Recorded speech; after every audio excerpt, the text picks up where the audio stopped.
Welcome to the Revel Fitness Podcast. Yeah, welcome everybody.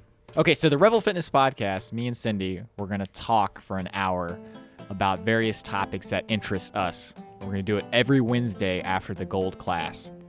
So we might have special guests on, or we might even do it live sometimes. But it's going to come out every Wednesday. And today's topic that we wanted to talk about, as I get very loud things out of my pocket. Today's topic that we want to talk about is habits and habit formation, habit elimination, habitation of hibernating bears.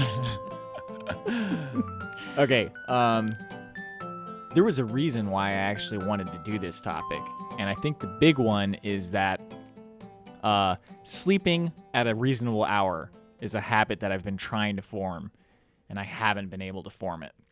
So just in your experience, how have forming habits worked out for you? Or have you ever even thought about that, deliberately forming habits? Yeah, I have. But for the most of my life, I always thought about getting rid of bad habits as opposed to thinking about being proactive and forming the opposite good habit. Because like your sleep habit, you could call that what you really want to do is stop going to bed late. Right. So, it's eliminating a bad habit. It's eliminating a bad habit. But I framed it in a forming a good habit. Yeah. And I found that once I started forming the whole idea as creating a new good habit in place of the old habit, I didn't have to worry about getting rid of that. It just got crowded out. Sort of like when you eat more good things than bad things, and eventually the bad things go away. So I have thought about it. Sleep is also one of mine, but there are lots of others that I think we sometimes think our willpower can do it. But you almost have to have a plan and a coach and a reminder and things that keep your motivation up. And you have to see results. What I have realized though is sometimes it just happens really slowly over time. Yeah, sometimes things happen really slowly over time, or sometimes you've suffered enough. Like, I haven't eaten sugar on purpose since April of 2014. And that was just because I'd suffered enough at that point. I was like, I'm not doing this anymore. I can't feel like crap every day from eating too much sugar. So it just, cold turkey, I was able to stop it. It wasn't like a difficult habit to stop. I'd suffered long enough that the suffering was the price I paid to make it happen. But there's certain things like sleep, for instance, and especially because the connection is not so direct. Like if I go to bed at 2 a.m. and then I get up at 8, the next day I don't feel that good, but by maybe 3 p.m, I'm feeling okay enough to actually do whatever it is I want to do. So the sleep is so long gone at that point that I'm like, oh, that's fine. But when there's a really direct connection, like I eat a chocolate bar, I'll feel like crap 30 minutes later. It's a lot easier to see that connection and make that clean break right there. So I think that's part of the reason why I was able to stop the sugar. But I used to think I could stay up all night, and no matter what I had to get done, if I stayed up all night, I could get it done. Well, then I found out that's just not true. And secondly, you really pay the price later, but it takes a little while for that price to show up. It's like getting it on credit. You don't have to pay the money until later. Yeah, that's true. And it doesn't seem so bad at the time. But then when you start seeing the damage build up, I think that's, part of the reason why the whole sleep thing came up in the first place is you and I started tracking our sleep with a sleep tracker. And then it actually shows you the quality of your sleep and stuff too. But if you just look at the time of how much you sleep every night, the thing it does is it actually gives you quantifiable results of what you're doing every day. So you can't just say based on a feeling, oh yeah, I go to bed fairly reasonably. I go to bed before midnight most days. When I look at my app, over the past 30 days, I've gone to sleep before midnight, maybe 7 days out of the month.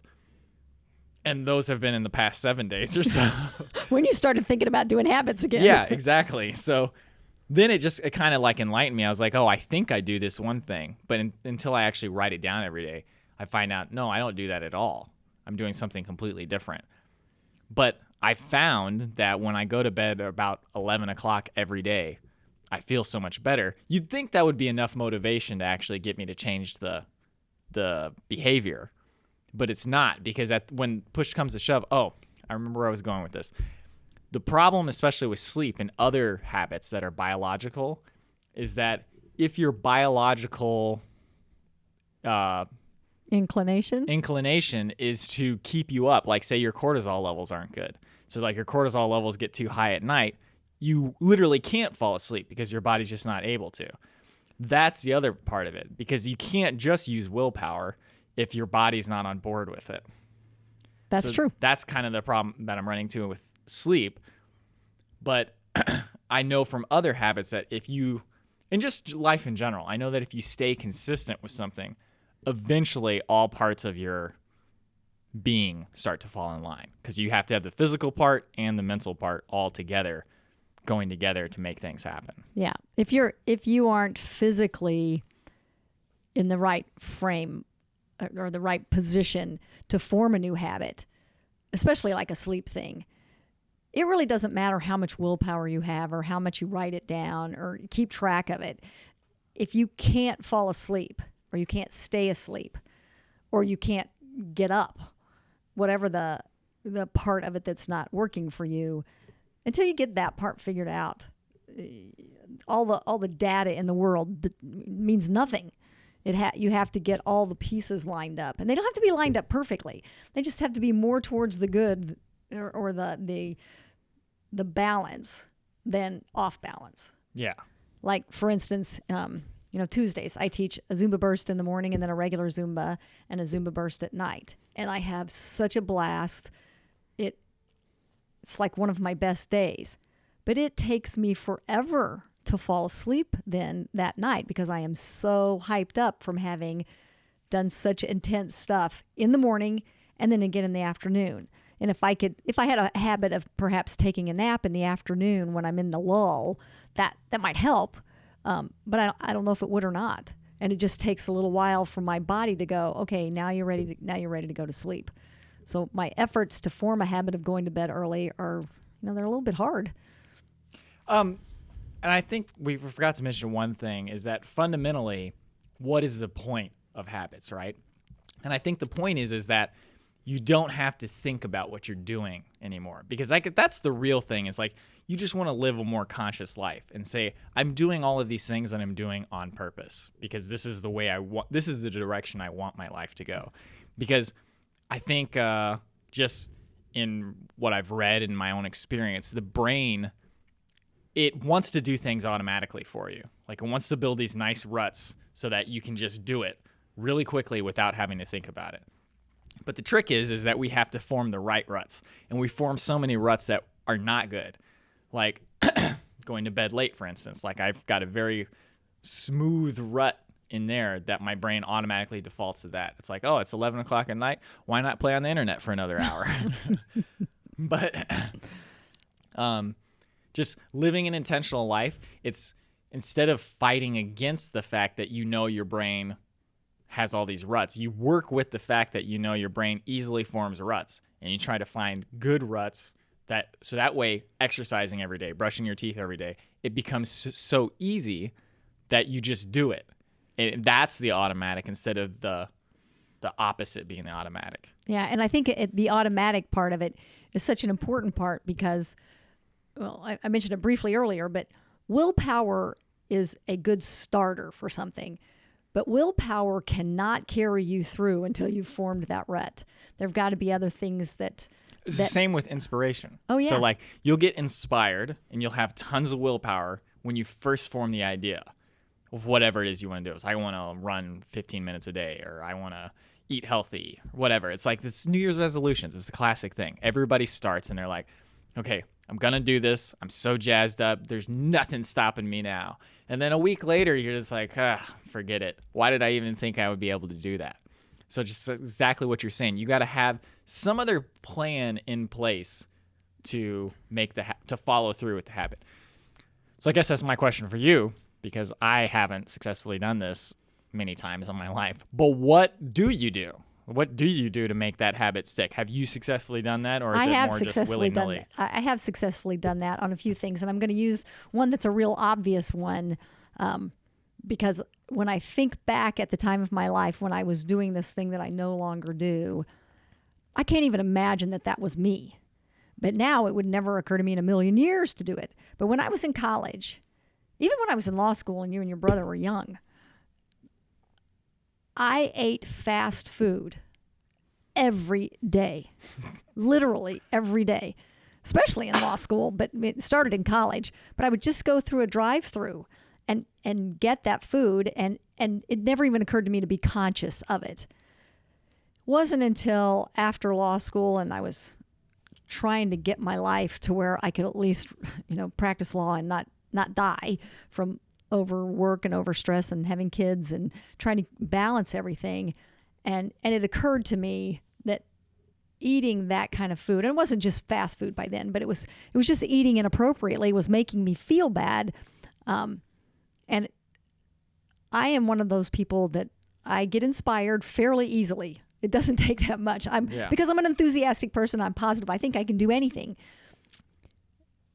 What I found was that I have to read, or generally read, because there weren't podcasts and there weren't, the YouTube and all that kind of stuff. The YouTube. Sorry. I stopped using. There's only one, the YouTube. I mean, that's true. There is only one, but well, at least I know what podcast means although now. that's funny because we do say the internet. Yeah. Okay. Anyway, sorry. Go on. Okay. Anyway, every time I would start to waver, I would find some new book to read. And the first one was when you were born, the first time I read like a self-help diet, some kind of book like that. And it was Richard Simmons. Oh, good old and Richard Simmons. Richard Simmons is so enthusiastic, even in a book. I mean, like, just his language is so enthusiastic. I want to hire him as like my personal assistant. And just every morning I want him to like come in screaming flamboyantly to tell me about everything I wanted to do today. And I'm like, oh, right. Yeah, let's do it, Richard. Yeah. Well, but that's basically what I do. So when I set a goal, when I set a goal to find out what was the proper way to eat, at least for me, and I think it applies to a lot of people, but I just started reading things, and then I would pick like one thing and try to do that, like not eating sugar or not eating bread, and trying to figure out how to do that, because I would get really motivated. I would do it for a while, and at first my willpower would just go away. But once I realized that was happening, and I put two and two together, that by reading what other people had written about it or other people's experiences, I could broaden that. So then I tried to talk with people who were also trying that, but I do one thing at a time, and it just became easier. And suddenly, I don't know if it was 30 days, I don't know if it was 60 days, I didn't measure any of that stuff. I hadn't read anything about how the human brain forms habits. But one day it occurred to me, I had not been at a fast food restaurant for a couple years. Hadn't even occurred to me to go to one. And it just sort of stayed away. But every time my inspiration, my motivation, my willpower, whatever you want to call it, would be at a low spot, that's when I would go, oh, I need to talk to somebody. I need to read something. And I still use that. Yeah, no, I think in addition to that, and I think what has helped me on a lot of things, is you have to replace the bad habit with a good habit. Oh, that's true. That's just like the crowding out type of thing. Yeah. Like it's just like bacteria. You can try to eliminate bad bacteria, or you can just crowd it out with beneficial bacteria. And I think like fast food as an example is, if you want to cut fast food out of your diet, you have to, especially since we have to eat, you have to find some other food that you can replace it with. That's not necessarily as convenient, because it'll never be as convenient as fast food, and it's never going to be as cheap as fast food. But you got to have something that gives you the same satisfaction, or you got to get to the point where your body's at least satisfied with the food that you're eating to actually make that happen. So I imagine that you started cooking. Yeah, or a lot more cooking, and cooking in a way that used gradually more and more organic foods, more and more whole foods, more pasture-raised meats. But that was recently. That was fast recently. Food then. But back then, yeah, it was just cooking at home. It was really just learning to think about what I was putting in my body and in my kids' bodies. We talked about this a little bit last night at the wellness meeting with the premium members, that we forget that that everything we put in our mouths is building us. It's building your brain. It's building your spirit. It's building, we didn't just keep getting bigger and turn into adults from air. We got it from the stuff we digested. So once it hit me, and maybe it was, as you guys were growing up, and I started thinking about me and my brother. Yeah, sorry. That I was responsible for building your bodies by what I fed you. And I look back now and realized I've fed you lots of things that if I knew then what I knew now, I wouldn't have fed you. But I thought I was doing a good job for the most part. But that habit forming, how you get to that part, is just a long process. And I used to see a woman named Ingrid who would talk about what happens with those ruts. She said, you've got those ruts. Some of them have been formed when you were a child or in your early adulthood. So they're, 10, 20, 30, 40, 50 years old. Those are well-formed ruts. And even your new ruts will be there until you're overstressed, you're tired, you're hungry, or there's some crisis in your life. And then your brain goes, I know where to go. Boom, down into that really horrible place. And that's when you need your inspiration. You need a plan ahead of time. You're like, okay, I know that's going to happen sometimes. So I really have to be on my A game all the time. That's why a little bit of staying up late sounds like it's not going to be a bad idea. I can recoup from that.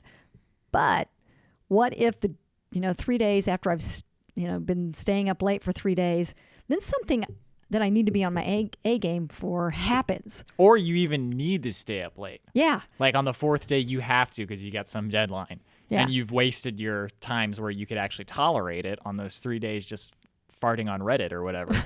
I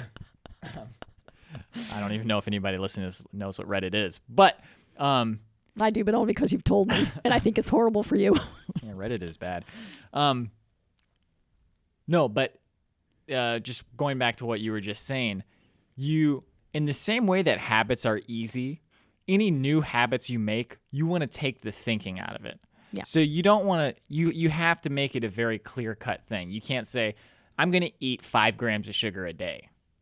Or there's certain things you can do that with, I suppose. But you want to just make it very clear-cut and black and white and no cheating. So that way you don't have to think about it. It's just yes or no.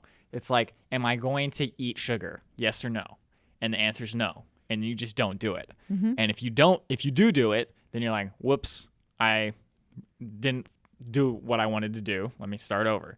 Instead of like, oh, I ate a little bit of sugar today, but I ran. So why do I keep saying running? I don't know. I ate a little bit of sugar today, but I went to Zumba class. So it's okay. No. Because then you have to calculate, and then you have to do like this strange mental math. It's like, well, how much is this worth? How much is a Zumba class worth? And how many negative points is this tablespoon of sugar I had or whatever? So whatever habit it is, you got to make it as easy as the habit itself. That's correct. But and the thing that we haven't really talked about is that you want it to be the habit.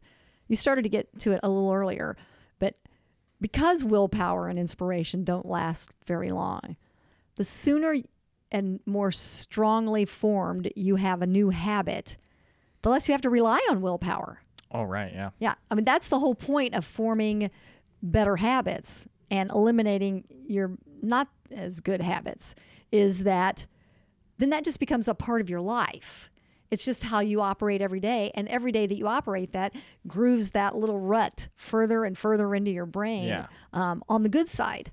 Then when you don't have willpower, when there's high stress, you've got that habit already and it's very well formed.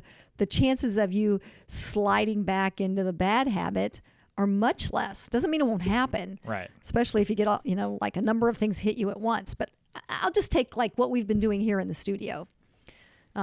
Those of you who are, regulars at Revel or have been watching our video posts and seeing the emails and things, we're making some changes in the studio. And when we first started talking about it, we were kind of resistant. Then we started, we went, we're full into this. We're really doing it.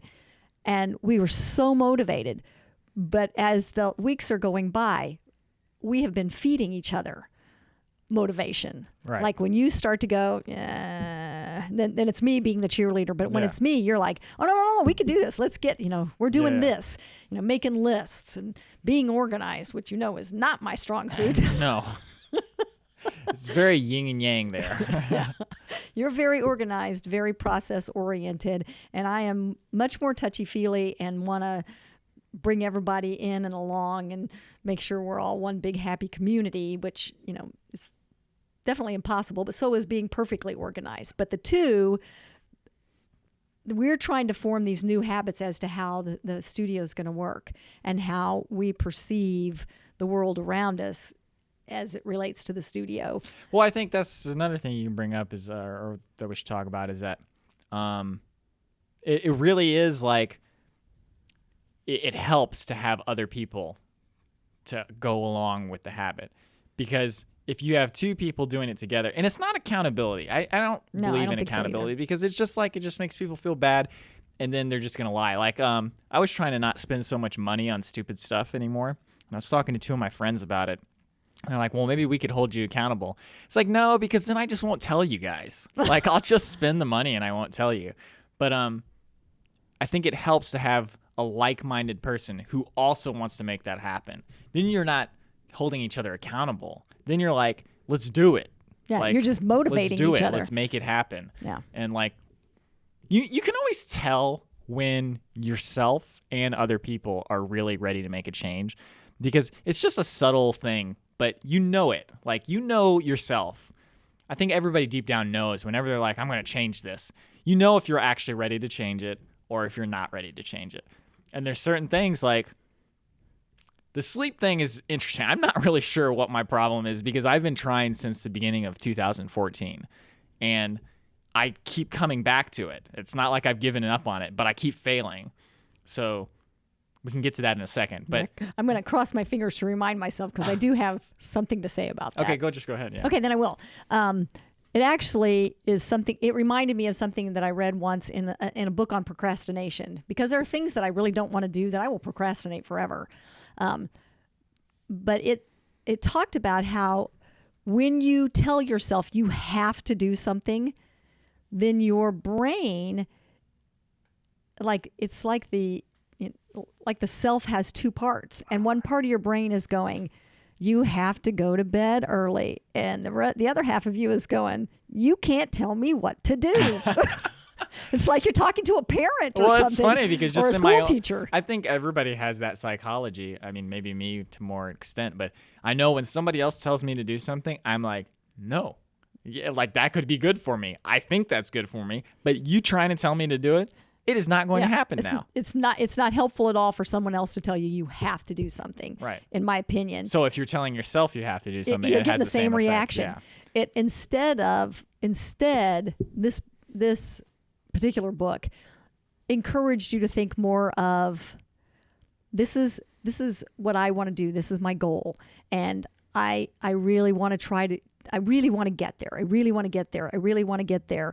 And you almost talk to that other side of you as if, I need your help. I need your help getting there, because everybody wants to help.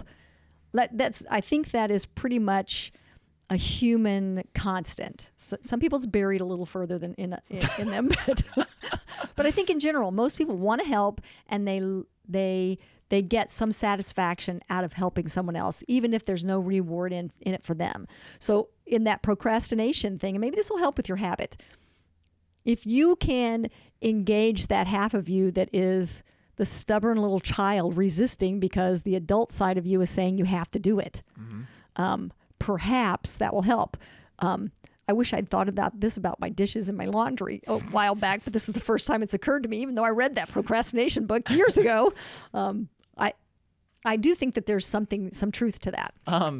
That's funny because it's fading from my mind. Hopefully I don't forget it. But I had a really good follow-up to that. Keep talking. Okay. Maybe you were going to say something mean about me not doing my dishes. No, actually, no. It had nothing to do with that. Oh, yeah. No, I remember. Okay, so earlier. Okay, so speaking, I was just talking earlier about how I was trying to not spend money on stupid stuff. Oh, yeah. Okay. Anyway, so the Apple Watch, right? Okay, there's two parts of me.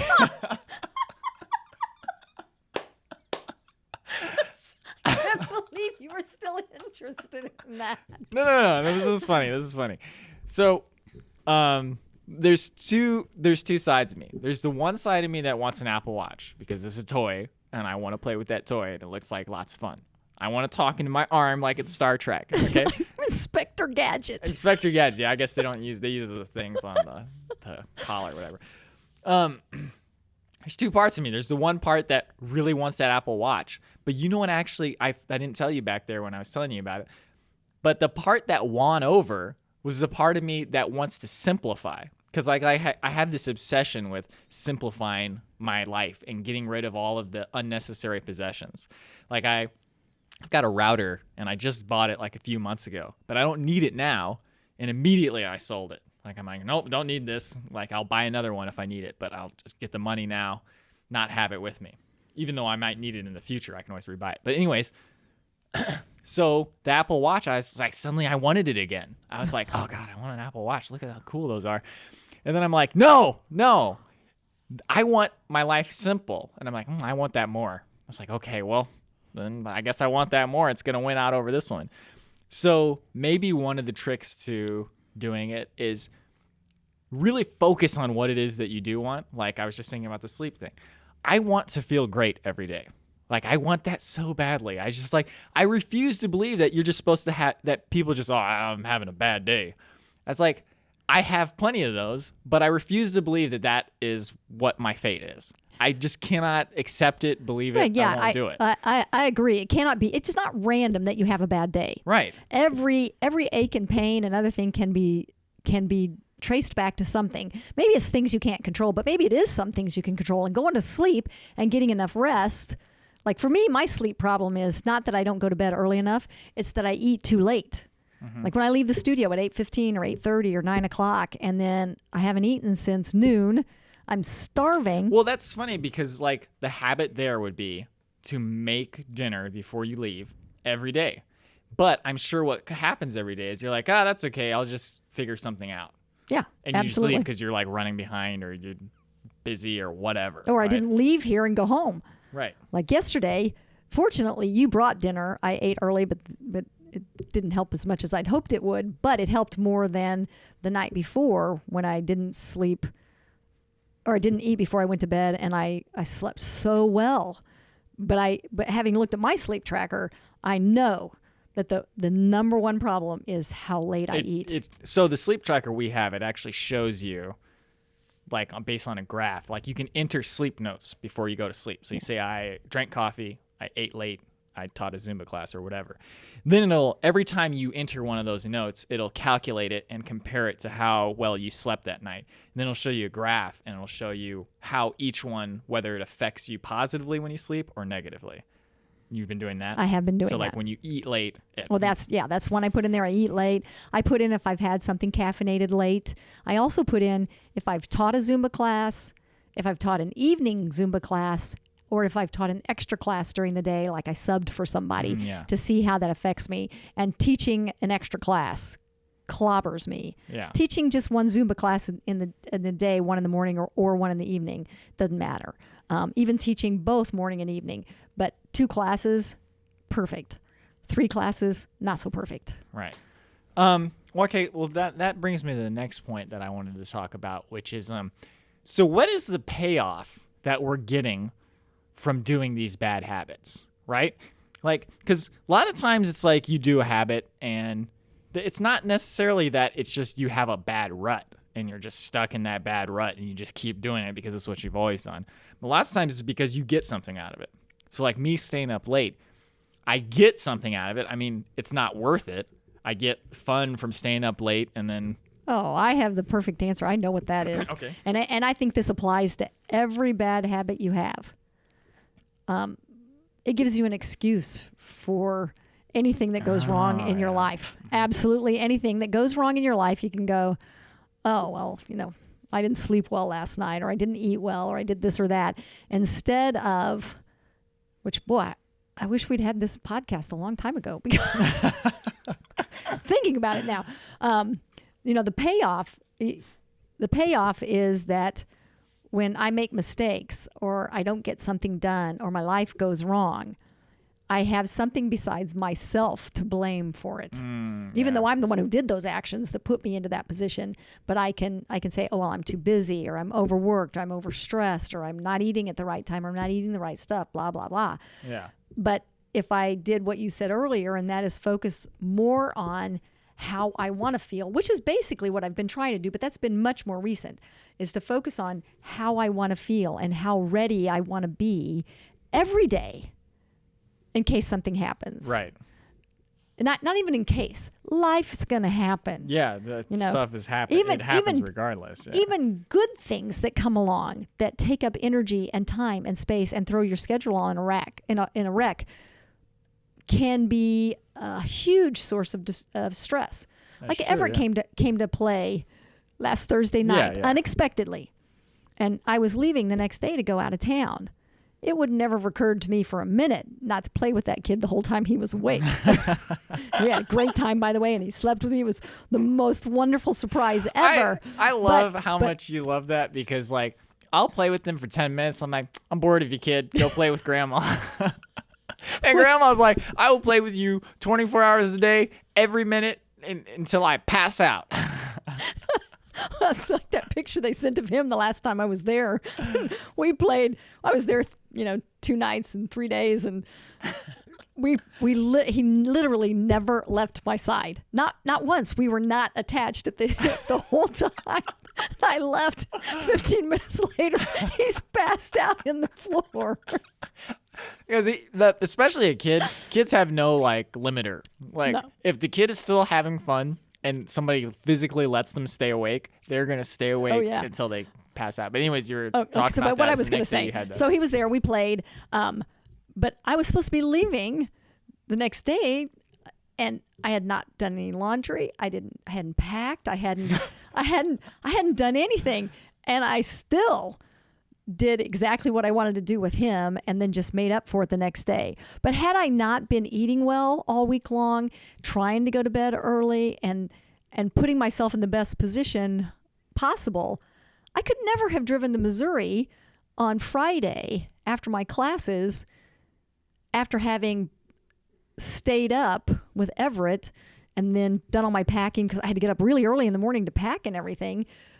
I would not have been able to do that had I not had myself set up to handle that. Right. If I had stayed up really, really late every night the week before and, eaten really poorly, because I actually did stay up pretty late because we were working on a bunch of stuff. But if I'd eaten poorly and not taken care of myself, I wouldn't have been able to play with him and travel and be okay. And as it turned out, it was just an extra bonus. But it was because I had good habits. I think this is kind of why this is why I harp on organization and like preparedness, is because in those times, man, I never put those two words together before. Yeah, that's all it is like having your stuff organized is not for some like OCD thing. It's so that when push comes to shove and things are in a crunch and you need to be able to find your stuff quickly or efficiently, then you can do it. You're like, okay, I need this, blam, I'm there, I'm done. I did the preparation ahead of time, so I don't have to do it at the time when I actually need it. Then that's the exact same thing as a habit, actually. It is a habit. That's the definition of a habit. Is it? No. What I'm saying is like habits are preparing ahead of time. Yeah. Oh, I see what you mean. It's crying in the dojo, laughing in the battlefield. It's like you do all the hard work in the dojo, and then when it comes on the battlefield, you just block that sword and then you just cut them, and then you win. It's like Bushido blade. But it's you can burn yourself out doing like, you could stay up late every night, you could eat like crap every day, and you'll be able to do that for a while. It's just like inspiration and adrenaline and doing the wrong thing. You can burn yourself out on that really easily, or you can make the actual habit and like stick to the actual good habits. Is this making any sense what I'm saying? Yeah, so far. Okay, yeah, but because just as an example, like I was thinking about how many Zumba classes you still teach a lot, but I mean, compared to what we used to teach, it was like nuts. It's like, of course you can do that for a while, but you're going to burn yourself out so hard that it's just the same thing. Like you can stay up late every night. Well, especially with health habits. Yeah. You can stay up late every night. You can eat McDonald's every day. And for maybe like 2 years, you can do it. Well, actually, I mean, we know how long you can do it. People start getting all these degenerative diseases like in their 20s and 30s, 40s, 50s, whatever. However long you do it, eventually your body's like, I cannot do this anymore. And so like, I'm kind of going off on a tangent here, but when people say like, oh yeah, it's just, just moderation and stuff. Sometimes it's kind of a slippery slope because moderation over a long period of time is not moderation anymore. It's just a lot over a consistent period of time. So like if I have like a few fries every other day, like if I have a McDonald's fries every other day, you add that up over the year, I've had 356 divided by 2, 365 divided by 2 fries every year. By. Yeah. Multiplied by how many years I've been alive, and wow, my math is really bad. It's okay. I think we got the idea. I mean, my math was good back in the day, but I have literally not taken math since senior year of high school. And it was calculus, man. That was literally in high school. The only homework going there. The only homework I did in high school, senior year, like literally, I did no other homework. I just didn't care anymore. Was math. And it was because they checked it every day. So if I didn't do it, and I barely managed a B. But like I remember in physics class, we would put our backpacks on the tables, and then we'd either be playing Game Boy or the TI-83 games on the calculators, or if it was now, we'd be playing on the phones for sure. But they have to know that everybody's going to be playing on their phones. So he knew we were playing on the Game Boys. Every now and then he'd come back, and we'd have to be like, anyway, sorry about that tangent. Okay. But yeah. No. Well, let's talk about moderation in forming habits. Okay. I've talked with a lot of my friends and our students and our student friends all about what kind of foods our bodies digest well, and what is the best way to eat, when to eat, that, lots of that stuff. One of the things it's how I know somebody's not ready to start. The ground of their brain is not fertile for the seeds of eating in a way that is really always healthy and building the best body you can, because they will say things like, well, maybe I could do this for this little bit, but not this part, or I can do this part or not this part. Mm-hmm. So that's how I know. But what I have found is that moderation never gives me a long enough period of being clean to even know that I feel better. Right, yeah. You don't even know if you're getting the benefits of what you're trying to get. Exactly. Yeah. So, and if I were to, like now my body's pretty clean, but when I do eat something, and usually I do it very consciously, if I'm going to eat something sweet, if I'm going to eat sugar, I'm going to make that decision to do it. But I'm also making the decision that I'm going to feel less than my optimal for the next 7 days, for sure. So then, because that's about how long it takes for it to get completely out of my system, for my brain to come back to not being foggy, for my body to feel okay and not to have any joint pain, or, to feel good again. Right. So if I moderate by saying, okay, every 3 or 4 days I can have something because that's great, I will never feel good. That's true, yeah. I will never feel good. And I don't think that I'm that different in how my body's made up from most people. Right. So the habit of eating good or eating well, for me, has to be an all or nothing thing. Well, it has to be. I think the other thing is like, we gotta, like, especially when it comes to food and health and stuff, I think the kind of excuse that we always use is, my voice cracked just now. It sure did. The excuse that we always use is that, just different people are made up differently. It's like, that's true to an extent, but it's more that the reaction to the food is different. Like for me, I will never gain weight. It is difficult for me to keep weight on, but I also ate so poorly for so long that I almost got diabetes from eating like crap. Like my blood sugar was 106 when I got my sickest. So that's just kind of like an example of if you do it for long enough, then the results will start to be seen.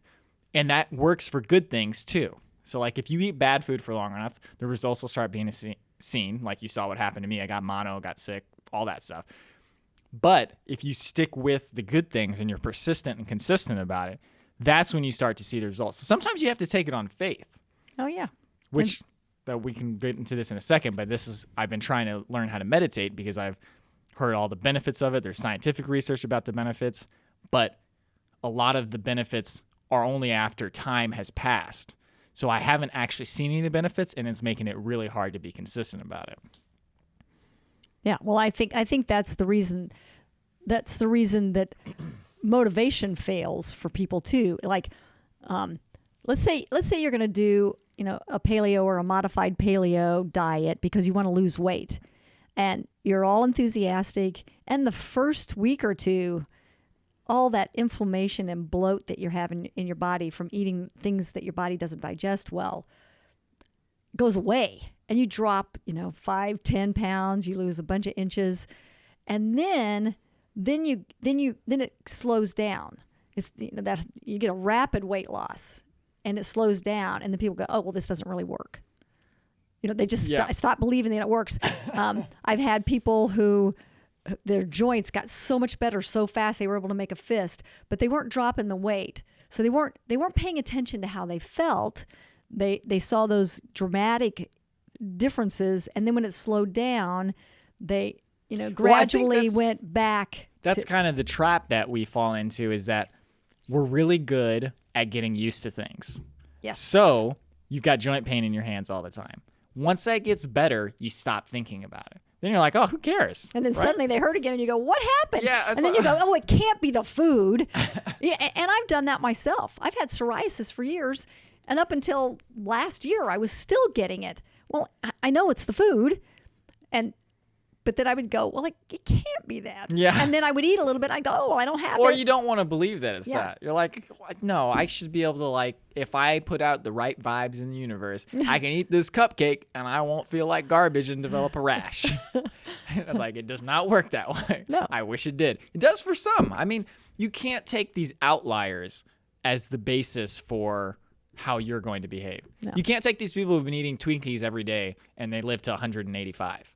Okay, because there's that one dude, he looked really weird. He ate the Twinkies every day. I actually do not know about this gentleman.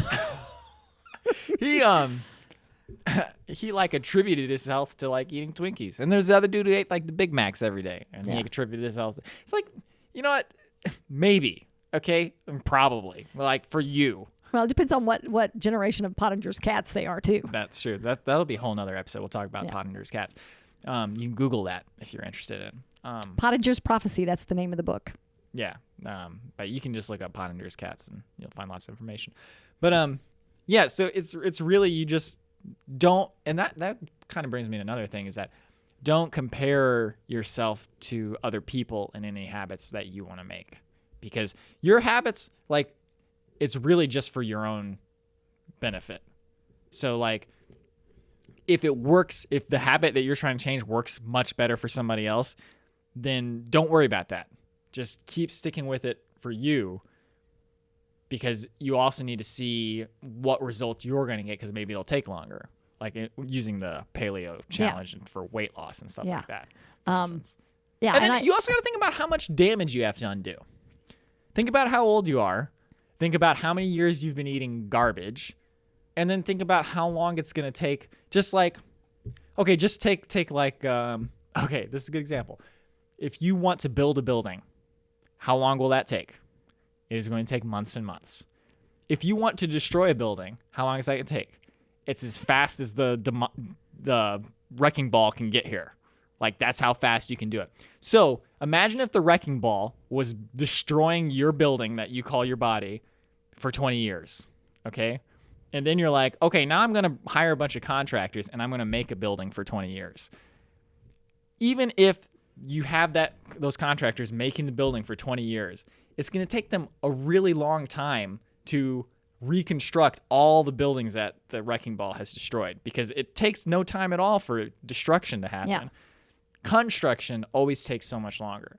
So like any habit, you have to like stick with it for a long time to start seeing the benefits. Yeah, and in a related thing, like I know people who they get their body really clean, and it takes a long time. Like it's like what they said with you.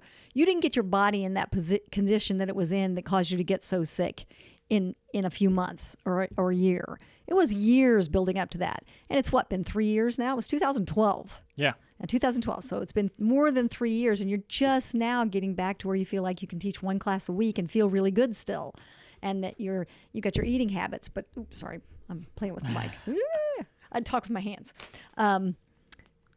It takes a long time to undo that damage. The other part of it is when you start eating cleanly and you really get your body working at its best. When you don't eat well, you will feel it so much more.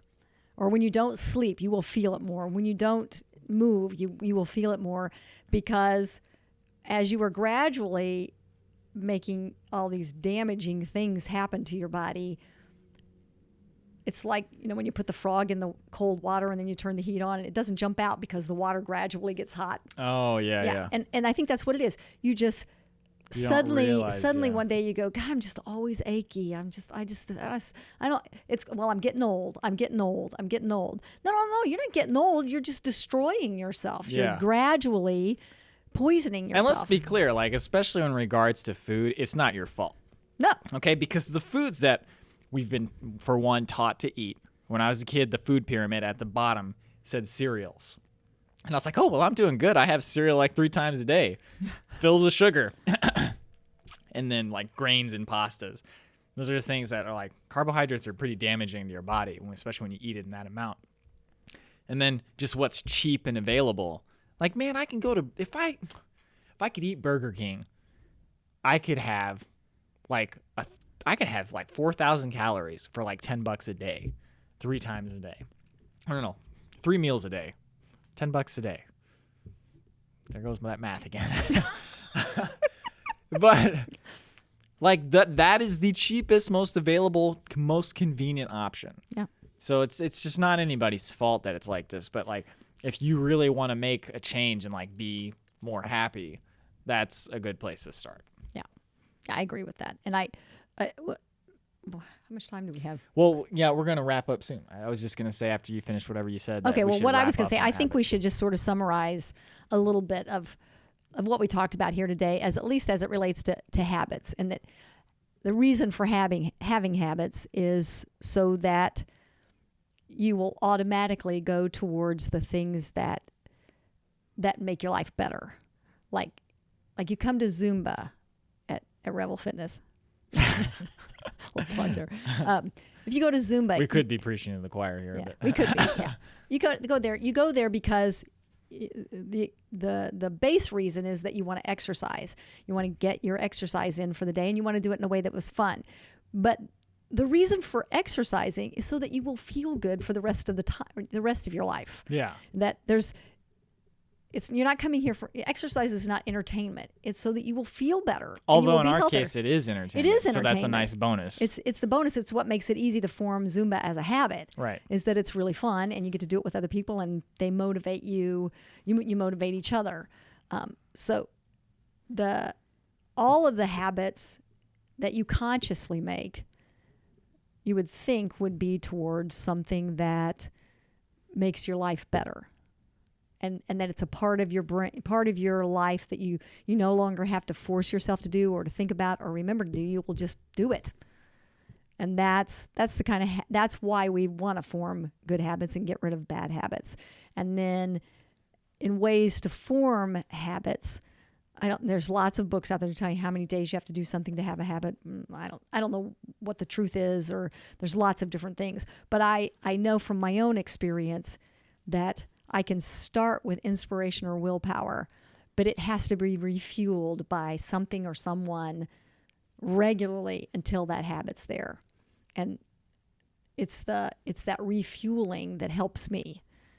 I'm not so good at noticing suffering enough. Occasionally I will suffer enough with something that I will stop, kind of like you did.